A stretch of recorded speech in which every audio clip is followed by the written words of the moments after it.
নমস্কার, আমি প্রীতি। আপনারা দেখছেন আমার চ্যানেল বাঙালির ঘরকন্না। শীত শেষ হয়ে হলো, বসন্ত শুরু হয়েছে। এখন বাজারে শিম আর ছোটো আলু পাওয়া কিন্তু একটু দুর্লভ। তাই এগুলো থাকতে থাকতেই চলুন একটা রান্না আমরা শেয়ার করি। এখানে ছোট আলু নিয়ে নিয়েছি 8টা মতো।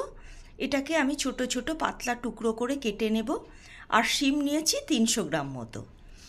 শিমগুলোকেও আমি মাথার দিকটা আর বোটার দিকটা কেটে তার মধ্যে থেকে যে সুতো মতো বার হয় সেটাকে বাদ দিয়ে দেব। দিয়ে পুরো শিমটাকেই আমি কেটে নেব। এই লম্বা লম্বা শিমগুলো খেতে কিন্তু ভীষণ ভালো লাগে। তবে শিমগুলো কাটার আগে আমি খুব ভালো করে ধুয়ে নিয়েছি। সব শিম কাটা হয়ে গেছে। এবার একটা মশলা বানিয়ে নেব। আমি এখানে নিয়ে নিয়েছি সাদা আর কালো সর্ষে। আমি আগেই মিশিয়ে রেখেছি, সেখান থেকে 2 চামচ আমি নিয়ে নেব।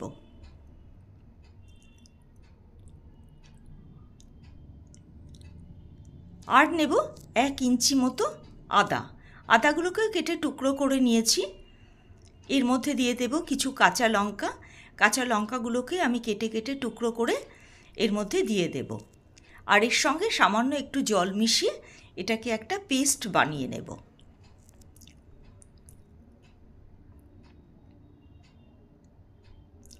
দেখুন, পেস্টটা আমার তৈরি হয়ে গেছে।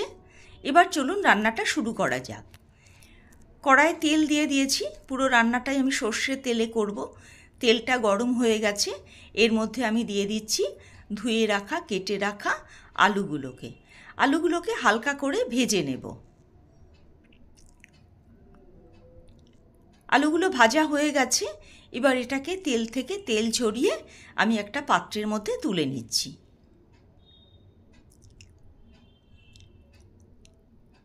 এবার এই তেলের মধ্যেই আমি যে শিমগুলো আছে সেগুলোকে ভেজে নেব। আমি শিমগুলো এখানে সিদ্ধও করব না বা ভাপিয়েও নেব না, সরাসরি তেলের মধ্যে দিয়ে এটাকে নাড়াচাড়া করে ঢাকা দিয়ে এটাকে ভেজে নেব।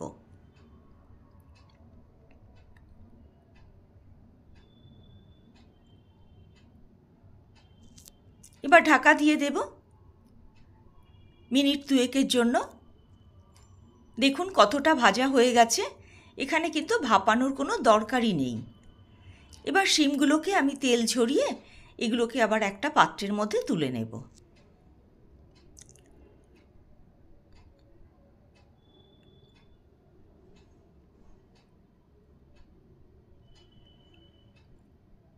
যে সামান্য তেলটা পড়ে রয়েছে কড়াইয়ে, সেই তেলের মধ্যেই আমি মশলাটাকে দিয়ে দেব।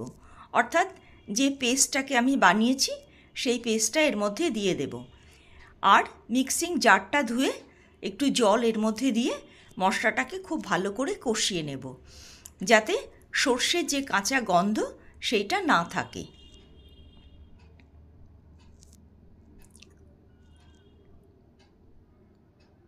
এবার এটা নাড়াচাড়া করে কষাতে হবে। এবার এর মধ্যে দিয়ে দিচ্ছি পরিমাণ মতো লবণ আর হলুদ। সব কিছু ভালো করে মিশিয়ে নিয়ে এবার এটাকে ভালো করে কষাতে হবে।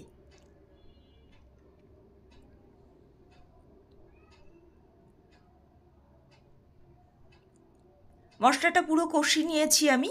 এবার এর মধ্যে দিয়ে দেব হাফ বাটি জল। জলটা দিয়ে মশলাটা ভালো করে মিশিয়ে নিয়ে তারপরে এর মধ্যে আমি দিয়ে দেব ভেজে রাখা আলু আর ভেজে রাখা শিমগুলো।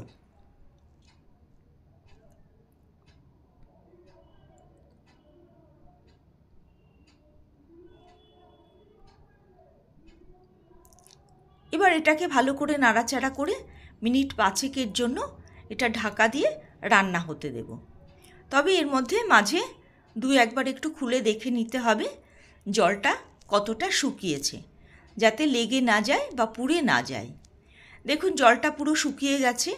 শিমটা তো স্বাভাবিকভাবেই সিদ্ধ হয়ে যাবে, শুধু দেখতে হবে আলুটা সিদ্ধ হয়েছে কিনা। হ্যাঁ, আলুটাও পুরো সিদ্ধ হয়ে গেছে। সুতরাং এবার এর মধ্যে আমি দেব চিড়ে রাখা 2টো কাঁচা লঙ্কা আর একটুখানি সর্ষের তেল। এই কাঁচা সর্ষের তেলটাই কিন্তু এই তরকারির সুন্দর একটা গন্ধ নিয়ে আসবে আর স্বাদ নিয়ে আসবে। এবার সব কিছু মাখিয়ে নিয়ে আমি এবার গ্যাসটা অফ করে দেব। আমার রান্নাটা সম্পূর্ণ হয়ে গেছে। যারা আমার ভিডিওটা দেখছেন তাদেরকে অসংখ্য ধন্যবাদ। যারা আমার চ্যানেলে নতুন এসেছেন তাদেরকে অনুরোধ করব অবশ্য করেই একটা লাইক, শেয়ার এবং সাবস্ক্রাইব করবেন। যারা অলরেডি সাবস্ক্রাইব করেছেন তাদেরকে অসংখ্য ধন্যবাদ।